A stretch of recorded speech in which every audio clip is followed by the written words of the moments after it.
단 하루 동안 여행하면서 그동안 알지 못했던 경제 이야기, 경제 용어들 배워보는 시간, 당일치기 경제 패키지. 오늘 저희가 나와 있는 이곳은요, 종로입니다. 서울의 중심 종로. 오늘도 제 옆에는 박정우 교수님 그리고 이진우 기자님 나와 계십니다.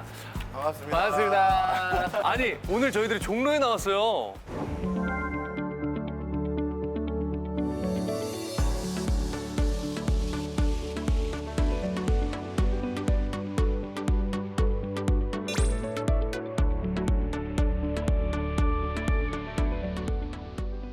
아니, 종로 하면 뭐가 제일 먼저 떠오르세요? 제 고향입니다. 아, 그러세요? 네. 제가 다닌 고등학교가 저쪽에 있어서 네. 저는 종로 올 때마다 옛날 생각이 많이 나요. 네. 종로 하면 떠오르시는 거. 저는 종로는 먼 곳이었어요. 그냥 왜요? 요즘에는 다 인터넷 쇼핑을 하지만 예전에는 집에서 무슨 필요한 물건이 있으면 이 동네로 와야 뭘 살 수 있었어요. 맞아요. 그래서 하여튼 뻔질나게 뭔가 사러 오면 네. 한나절 다 가는. 근데 두 분 요 종로 요즘 다시 와보시니까 옛날과 어떠세요? 아니, 저는 사실 지금 여기도 보이셨겠지만 피마골을 저 대학생 때 왔었어요. 그때는 돈 없으니까 네. 싸게 제대로 먹을 수 있는 있는데. 곳. 아. 지금은 돈 좀 있다는 얘기? 그러니까 그때 기억이 있는데 지금 와서 잠깐 보니까 그때 그 느낌이 전혀 아닌 것 같아요. 맞아요. 현대적으로 바뀌었어요. 그러나 예전에 400년 전, 500년 전에 종로는 이렇게 큰 길가가 하나 있었고요. 네. 그 뒤에 뒷골목이 이런 식으로 나 있었어요. 큰 길가와 나란하게. 아니 어떻게 그걸 아세요? 방송은 짜고 하는 거있잖아 나란하게 나 있는 뒷골목, 네. 그거를 그 동네를 피마골이라고 부르죠. 왜 그렇게 부른 거예요, 근데? 원래 여기가 궁궐 근처이지 않습니까? 네. 그래서 고관 대작들이 가마와 말을 타고 너무 많이 가는 거예요. 네. 큰 길로. 그런데 큰 길로. 그런데 어떤 일이 생겼느냐? 저 같은 평민들 지나가다 또 높은 사람 오면 또 이렇게 해야 주머니가 되잖아요. 그래서 높은 사람들의 말을 피해서 아하. 뒷길로 다닌 거야.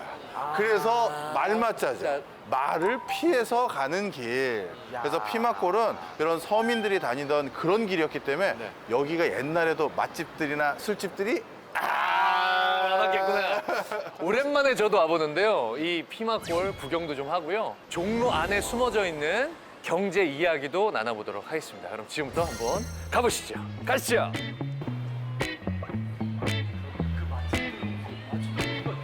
없어졌대요. 옛날 그 우리 선조들이 대 봐서 그런 기분으로 저는 지금 약간 몰입해서 걸어보고 있는데 약간 안전해. 왠지 막 그런 높으신 분들 눈도 피할 수 있고 내가 되게 보호받고 있는 그런 길인 느낌이 들어요. 여기가 약간 어떻게 보면 하이패스잖아요. 아, 그렇네. 그렇지. 지금으로 따지면 하급 관리 전용차로. 그러니까 하급 관리 전용차로. 그런데 이게 일부러 만든 것이 궁궐에서도 네. 야 김사무관 좀 들어오라고 해봐. 네. 근데 김사무관이 못 오는 거예요. 네. 너 왜 이렇게 늦었니? 그러면 저기서 절을 한 7번 하느라고. 야, 씨, 우리 골치 아픈데. 궁 앞이니까 얼마나 그래서 많았겠어요. 야 그럼 걔네들 좀 따로 오라고 하면 안 될까? 근데 그렇게 해서 만든 거예요. 그래요? 그러다 보니 이제 여기는 늘 자유롭게 사람들이 걸어 다니고 그래서 아마 여기가 예전 기록에 따르면 이 피마골 주변에 있었던 음식점들 숫자가 200개? 에이? 서울 코엑스. 네. 코엑스 지하에 상가 몇 개 있는지 알아요? 몇 개 있어요? 350개 있어요. 그러니까 굉장히 많은 거예요. 이 짧은 길에 200개. 그러니까요. 사실 그렇게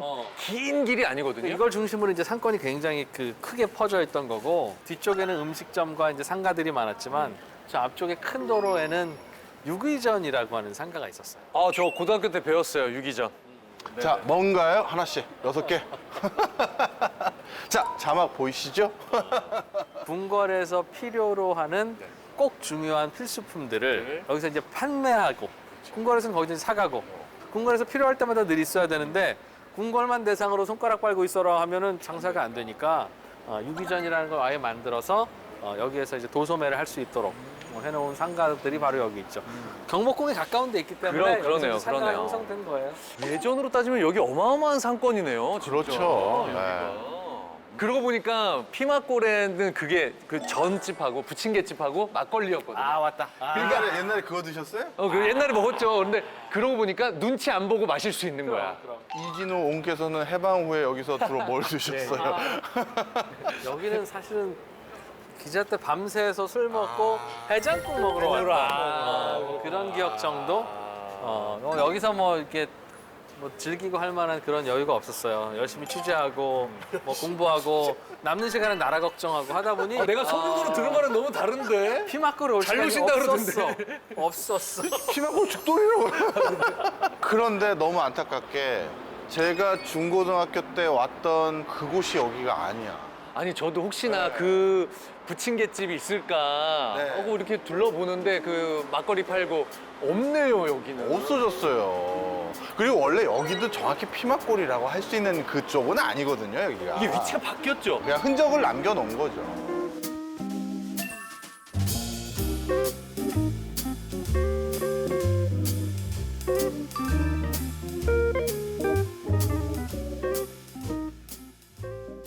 그래서 참 아쉽네요, 전. 아쉽지만 보내드리고 또 여기서 추억을 만드는 새로운 세대들도 있겠죠. 자, 그런데 네. 오늘 사실 이 피막골부터 저희가 시작한 이유가 있습니다. 뭐예요?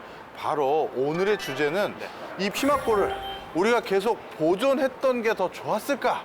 아니면 이렇게 약간 개발한 게 더 좋았을까? 오늘 그 화두를 가지고 피막골, 공평동 쭉쭉 가보려고 합니다. 좋습니다. 재밌을 것 같은데요? 가기 전에 미리 결정을 해보시죠. 개발입니까? 보존입니까? 저는 개발.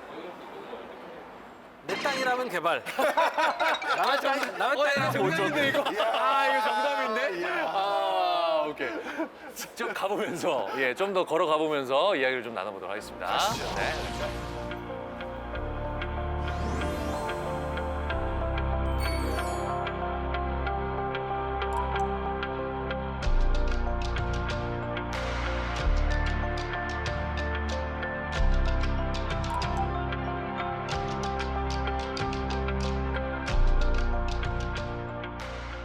저희들이 지금 방금 피막골 지나왔는데 다들 어떠셨어요 소감이?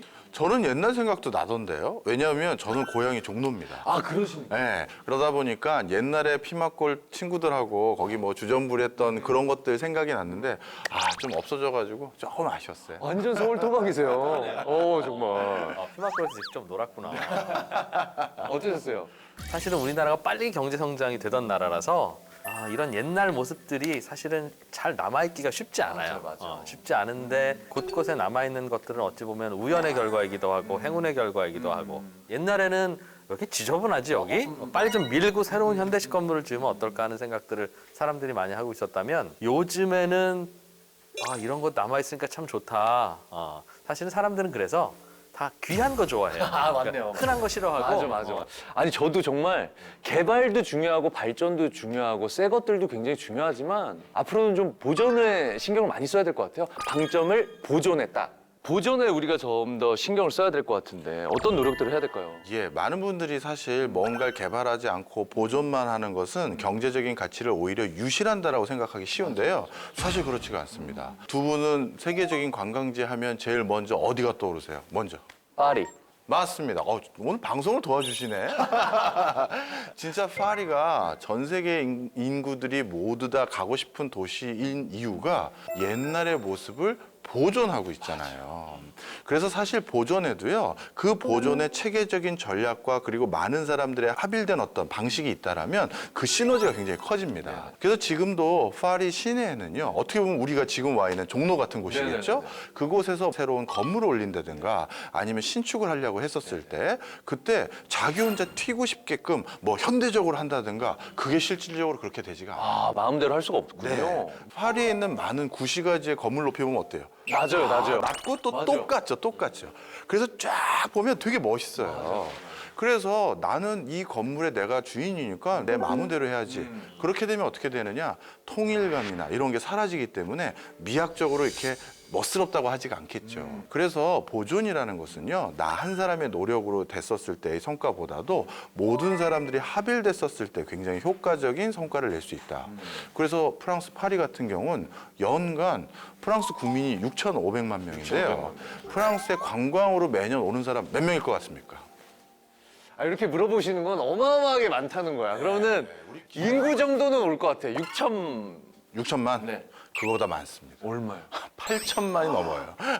와, 인구보다 더 와요? 그래서 우리가 뭔가 무조건 개발하는 게 아니라 이걸 똑같이 균형감 있고 이렇게 정갈하게 지킨다는 것도 이처럼 엄청난 경제적 파급 효과를 유발할 수 있다. 아니 보존만 잘해도 짭짤하게 돈이 되겠네요, 정말. 그 보존이라는 게 사실은 비용이기도 해요. 왜냐하면 우리 피막골 갔다 왔지만 네. 전부 다 낮잖아요. 맞아요. 거기를 부수고 올렸으면 훨씬 더 많은 상가, 훨씬 더 많은 거주지를 만들 수 있다고요. 그거 못 만들었기 때문에 거기서 장사하려는 분들이나 거기서 거주하려는 분들이 외곽으로 나가야 되잖아요. 사람들 별로 없는 곳으로. 그 비용을 치르고 있는 것인데 우리는 항상 그러니까 저울질이죠. 그 비용을 치르고 우리가 얻는 게 뭐지 생각하면 이 피막골의 옛 모습을 보기 위해서 사람들이 이쪽으로 몰려오고 그렇게 되면 사람들의 이동과 혹은 사람들의 소비가 이루어지니까 항상 이 저울질을 해야 되는 거예요. 아니 그 외국에서 오는 관광객도 그렇지만 요즘 젊은 층은요. 그렇게 오래된 건물들이나 오래된 느낌이 나는 곳을 찾아서 가요. 뉴트로라고 해서 뭐 익선동이나 네. 을지로를 뭐라고 하는 줄 아세요? 힙지로. 힙지로. 진짜로. 네, 그렇게 불러서 참 이상하지? 그게 이제 50년 전 이런 거를 좋아한다는 건데 저도 50년 됐거든요, 태어난 지. 근데 왜 나한테는 힙하다고 안 하고 난 왜 안 좋아해? 왜 나한테는 아저씨라고 하고 왜 을지로는 힙지로라고 하는 거야? 여기 뉴트로 셋 있는데. 우리 어린 친구들, 우리 셋 좋아해줘 좀. 아저씨야 안녕? 여기 진짜 뉴트로 있어. 살아있는 뉴트로야. 50년 됐어 아저씨. 그래. 여기 살아있는 익선동이야. 그래, 옛날 거 되게 좋아하죠. 아니 스타일도 사실 이런 스타일이 이게 옛날에도 우리가 이렇게 입었었거든요. 크게 입고 그리고 저도 벨트 같은 거 이거 기억나? 알죠. 이거 기억나세요? 요새 이렇게 하고 이거 다시 요새 이거라니까요. 네, 빼고 다니는 거. 왜 빼고 다녀? 옛날에 이거 이거 90년대 이거 유행했었어요. 저분은 진짜 레트로에서 몰라 이걸. You must come back home. 요거 옛날에 몰랐어 서태지. 근데 다시 이런 거 패션 하나도 그러니까요. 다 유행입니다. 네.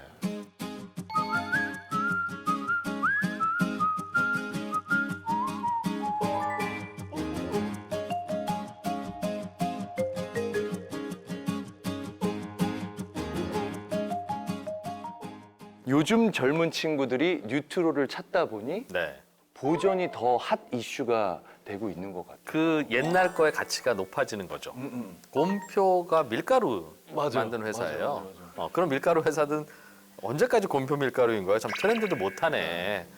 라고 생각했던 게 엊그제 같은데 이제는 그 곰표라고 하는 그 느낌, 곰표로 만든 파카도 있고 곰표 수첩도 있고 그 브랜드 자체가 되게 쿨하고 힙한 느낌으로 다가오는 그렇게 될 줄 누가 알았겠어요. 그러니까요. 아니, 최근에 저는 그 프랜차이즈 커피숍인데 쌍화차를 팔더라고요. 쌍화차를 대추 이렇게 썰어갖고 올려서. 샐러드에 넣는 건 계란, 쌍화차에 넣는 건 계란. 근데 저는 개인적으로 이 열풍이 이거 얼마나 갈까요? 한국은 굉장히 트렌드가 또 빠르잖아요. 을지로처럼 이제 구시가지인데 그래서 사람들이 찾지 않았던 곳을 찾게 만들기 위한 노력들을 대부분 누가 하냐면 이게 참 경제학적으로 신기했어요. 어떤 개별적인 경제 주체들이 아니라 조합, 공동체 여기서 하는 거예요. 골목 상권. 그렇죠. 좀 설명을 드리면 원래 행동경제학에서 되게 재밌는 실험을 하나 했는데요.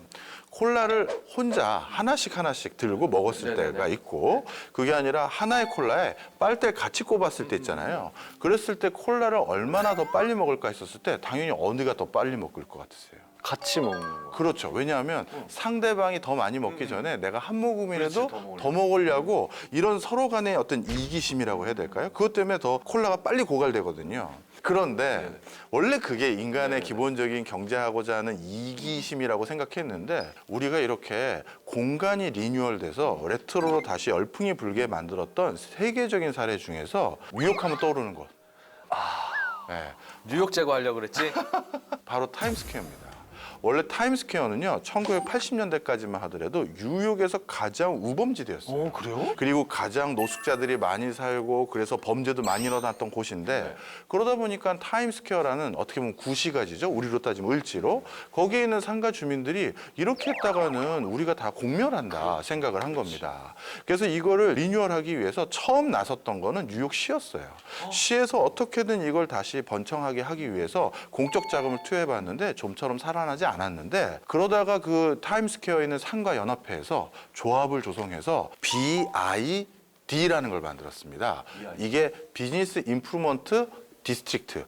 그 방식이 뭐였냐면 거기 상가에 있는 사람들의 과반수 이상이 우리가 이거를 뭔가 리뉴얼하는 데 기여하자라고 하면 다들 거기에 돈을 매달 내는 겁니다. 근데 처음에는 동의하는 사람도 있고 동의하지 안 않는 하는 사람도 사람도 있잖아요. 그럼 어떤 문제가 생기냐면 무임승차자가 생겨요. 그렇죠. 혜택은 보면서 돈은 안 내고. 그렇죠. 그래서 여기에는 나름대로 합의를 구하고 약간 반강제적인 제도를 도입했는데 타임스퀘어의 여러 가지 위생 환경, 치안 환경 그런 것들을 개선하고 났더니 불과 15년 만에 타임스퀘어가 뉴욕의 가장 명소로 바뀐 것이죠. 그 과정에서 타임스퀘어는 옛날의 모습도 유지하지만 요즘 타임스퀘어의 새로운 감수성 뭡니까? 전광판, 그렇죠. 광고판 엄청 예, 유명하죠. 그런 형태로 새로운 걸 가미했죠. 그래서 유트로 열풍은요, 결국 이게 우연히 생긴 게 아니라 그런 자기 것들을 어떻게든 더 경제적 가치로 살리려는 많은 사람의 노력이 뒤에 숨어 있죠. 두 분 어르신들은 내가 옛날에 이건데 이걸 지금 레트로로 딱 되살리면 대박 나겠다. 그런 아이템 뭐 없어요? 난 있어. 뭐예요? 난 10년 후에는 싸이월드를 창업할 거예요. 이야. 아, 도토리 레트로 감성이다. 그럼 지금은 사람들이 페이스북도 구리다고 안 하잖아요. 다 인스타그램 하지. 맞아. 근데 아마 내년쯤 되면 아직도 인스타 하세요? 이럴 거라고요. 그런데 그런데 10년쯤 후에 싸이월드 만들어서 괜찮다. 자기 사진 올리고 뭐 도토리도 사고 팔고 너무 재밌다 이럴 거예요. 자, 죽이는 아이디어 나왔어요. 자, 경작도, 어? 아, 뭐 없나? 나는? 여기까지. 안 돼. 아니야. 저는 워크맨 같은 거 있잖아요. 워크맨, 이건 아닌 것 같은데. 왜냐면 테이프를 또 만들어 팔아야 되거든. 이건 아니야. 새로운 것들에 대해서는 뭔가 사람들이 부가가치를 더 느끼고 기꺼이 더 많은 비용을 지불하려고 하고 내 시간을 더 쓰려고 하는 것은 인간의 본성이라서 요즘에 유행하는 트렌드가 앞으로도 계속될 것이다. 이건 틀려요. 그러나 과거 거 다 새로운 게 나오고 새로운 거 또 나오고 하면서 계속 변할 것이다. 항상 진리. 사실 좀 전에 제가 그 프랑스라든가 네네네. 뉴욕과 같은 대표적으로 보존을 잘해서 성공했던 사례 말씀드리지만 보존을 원활하게 못해서 그래서 오히려 낙후된 사례들도 너무나도 많죠. 우리 지금 한때는 잘 나갔던 번화가에서 지금 사람들 별로 안 가는 어떻게 보면 약간 낙후된 지역으로 바뀐 데가 너무 많잖아요. 그래서 이 보존을 해야 되는지 개발을 해야 되는지 이 판단은 항상 고민되고 있고요. 단순히 그냥 가만히만 놔둔다고 해서 그게 보존이 아닌 거예요. 그렇죠. 네. 88 서울 올림픽이 저에게는 고등학교 무렵이었어요. 그때 무슨 일이 있었는지 알려주면 동네에 이런저런 판잣집, 옛날집 그런 집들이 있잖아요. 동네 여기저기에. 길거리에서 보이잖아요. 커다란 이런 가림막으로 다 가려버렸어요. 맞아. 외국 손님. 제가 외국 손님 왜냐면 온다고. 공항동에 살았거든요. 그 옆에 공항에서 내리면 네. 그 올림픽대로를 타기 옆에 집들이 이렇게 말씀하신 대로 있어요. 판잣집들이 있었어요. 그걸 싹 밀고 어. 집을 다시 지었는데 안에 내용은 제대로 안 짓고 보이는 것만 지어놓은 집들이 있었어요. 전 기억이 나요. 제 초등학교 때였는데 지금 생각해보면 그런 것들이 지금은 핫한 곳이고 힙한 곳이에요. 와, 옛날 느낌 그대로 살아있네. 올림픽 때 우리가 가렸던 건 우리가 아직 잘 산 나라가 아닐 때니까 가리고 싶지만 지금은 우리가 이거를 보존한 거지 우리가 없어서 이거 한 거 아니야. 그런 느낌이라 이런 복고풍 혹은 올드한 레트로 이런 감성이 뜬다는 건 어찌 보면 빨리 소득 수준이 높아졌다는 증거일 수도 있어요. 계속 어려운 그렇게 것들은 이렇게 해석하시니까 좀 이해가 되네. 아니 기자님의 통찰을 듣고 나니까 제가 딱 맞는 게 오늘 우리가 온 데가 공평 도시 유적 전시관이잖아요. 이 공평동이 우리 그 어떻게 보면 일제 시대 그리고 해방되고 난 뒤에는 여기가 빨리 헐어버리고 우리도 개발하고 잘 살아보자 해서 어떻게 보면 그때는 흔적도 없이 다 없애버렸던 거잖아요. 만약에 그때가 우리가 소득 수준이 조금만 높았다면 야 그래도 여기가 우리 선조들이 뭐 했던 곳인데 이렇게 됐겠네. 엄청난 통찰이십니다. 말씀 나오신 김에 이곳을 좀 둘러보죠. 예전 조선시대 건물이나 네. 그 골목을 다 보존하고 있대요. 여기가요? 네. 구경을 제대로 할 수 있다고 하니까요. 여기 둘러보면서 이야기도 좀 나눠보는 그래볼까요? 네. 가보실까요? 가시죠. 네. 그 위에 나무를 이렇게. 네. 세우지 세워서 기둥을. 나무를 이제 버티어 주려면 푸른 땅이어서는 안 되니까. 여기는 진짜 한 딱 집 털을 그대로 해놨나 보네요. 아니 근데 이렇게 돌이 있는 것만 봐도 건물 디자인을 아실 수 있다는 게 난 너무 신기해. 이게 당시에 이제 골목길이었던 봐요. 그런가 봐요. 그래서 제가 그 여기 학예사님께 여쭤봤었어요. 그랬더니만 하시는 말씀이 이 골목의 이 그 길 자체, 이 자체는 계속 이용했던 곳이다. 느낌이 이상해요. 지금 한 600년 된 골목을 걸었다고 생각하니까 그러니까요. 여기 아까 말씀하신 대로 여기를 이렇게 조성하시고 발굴할 때도 함께 하신 학예사님이 계시다고 하거든요. 그래야죠. 전문가에게 여쭤봐야지 우리 같은 경제하는 사람들이야. 모셔서 좀 이야기를 나눠보도록 그래보죠. 하겠습니다. 예. 학예사님! 사장님, 뿅. 학예사님 모셨는데요. 이 전시관 좀 소개를 좀 해주시면 좋을 것 같아요. 이 전시관 같은 경우는 공평 도시유적 전시관이고요. 여기 16세기부터 17세기까지의 건물지와 그리고 골목길을 원위치에 그대로 보존해 놓은 도시유적 전시관이라고 볼 수가 있겠고요. 사실은 여기가 위치가 굉장히 큰 신축 건물 지하 1층이에요. 그래서 좀 궁금한 게 있어요. 아니 그럼 이게 지상에 없었고 이 유적들이 지하 1층에 있었나? 맞아요. 저희 계속 네, 그거로 이거 감동을 어떻게 된 거지? 네. 예, 말씀드리면 원래 이 유적 자체는 총 6개 토층 중에서 네 번째 토층에서 발견된 건물지하고 골목길을 여기다가 그대로 옮겨 놓은 거고요. 네. 저희가 경제 패키지다 보니까 네. 경제 이야기를 안 할 수가 없습니다. 유물 앞에서 그런 얘기하기는 좀 그런데. 아니 사실 이 지하 공간에다 다 상가로 채웠으면 더 그렇지 맞아 딱 그. 아니 이거 사람들, 그리고 요거 이렇게 조성하는데 전시관으로 조성하는데도 돈이 많이 들었어. 이 사람들. 요거 돈 많이 들었을 텐데. 사실 여기 공간 같은 경우는 네. 개발과 그리고 보존이 같이 상생하는 공간이라고 볼 수 있겠거든요. 이름 자체도 공평입니다. 그렇죠, 그렇죠. 예, 시행자, 사업주 자체에서도 많은 돈을 들여서 네. 이 전시관을 조성하고 저희 서울시에다가 기부 체납해서 준 거고 네. 근데 서울시 측에서는 사업 시행자의 그 손실 보전분을 인정해 준 거고요. 그리고 사업 시행자 이익을 보전을 해주고 보존을 예, 해주고. 예, 그리고 저희는 체계적으로 문화유적이나 그런 것들 관리하는 원칙을 지켜나갈 수 있는 예, 서로 윈윈할 수 있는 서로 상생했네요. 그러네. 진짜 개발과 보존이 공존했네. 예 맞습니다. 와. 미니어처. 모형이 이렇게 또, 와. 이야, 이게 뭐야? 예쁜데요, 이거? 역시 부동산은 아름답지 않습니까?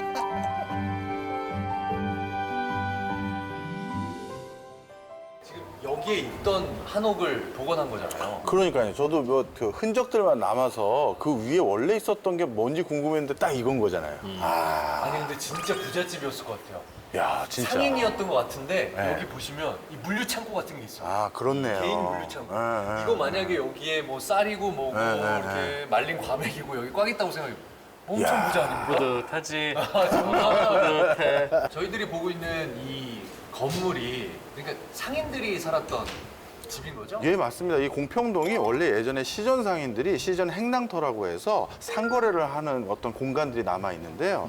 원래 시전 상인들은 국가에서 필요한 물건들을 납입하는 어떻게 보면 국가를 대상으로 한 상인들이거든요. 그런데 가끔 국가에서 납입하고 나서 남은 물건들은 민간에 다시 팔 수가 있었습니다. 시전 행랑이라고 하는 건 원래 그런 상인들이 모여 있었는데 자연스럽게 모여 있다 보니까 무질서였던 거예요. 그래서 행랑이라고 하는 건축물을 나라에서 지어줬어요. 아 그래요? 지금으로 치면 LH공사 분양 상가. 아 그렇구나. 그렇네. 아 재밌다. 이해가 확 된다. 네네네. 아 이런 집이 진짜로 이런 고택이 있으면 지금 서울 시내 야, 전 너무 멋있을 것 같은데. 얼마나 큰 관광 상품이에요. 그러니까요. 그러나 이제 이런 집들만 종로에 있으면 종로에 한 20가구 정도 살면 끝일 거예요. 그렇죠. 아 당일치기 경제 패키지 오늘은 종로에서 함께 했었는데요. 오늘 어떠셨어요? 저는 그 역시 계속 풀어야 될, 우리가 고민해야 될 숙제, 새로운 것과 보존해야 될 것에 대한 공존, 어떻게 보면 이런 시도들이 많이 더 이루어졌으면 좋겠다 이런 생각을 합니다. 옛날 우리가 살아왔던 방식에 대한 사람들의 관심은 어찌 보면 본능적인 것이고 또 소득 수준이 높아질수록 그 관심과 그걸 알고자 하는 욕망은 커질 거예요. 그래서 우리는 이제 그런 상품들에 대한 가치를 깨닫고 어떻게 보존할지에 대한 관심과 고민을 더 하는 게 필요하다라는 걸 느꼈네요. 네. 늘 지나쳐 다니던 종로였는데 이 종로 한가운데 이렇게 많은 경제 이야기가 숨어 있을 거라고 생각 못했고요. 다음엔 또 어떤 여행지로 가서 또 어떤 재미난 경제 이야기를 나누게 될지 기대가 됩니다. 알겠습니다. 저희는 그럼 다음 여행지에서 인사드리도록 하겠습니다. 여러분 안녕히 계십시오.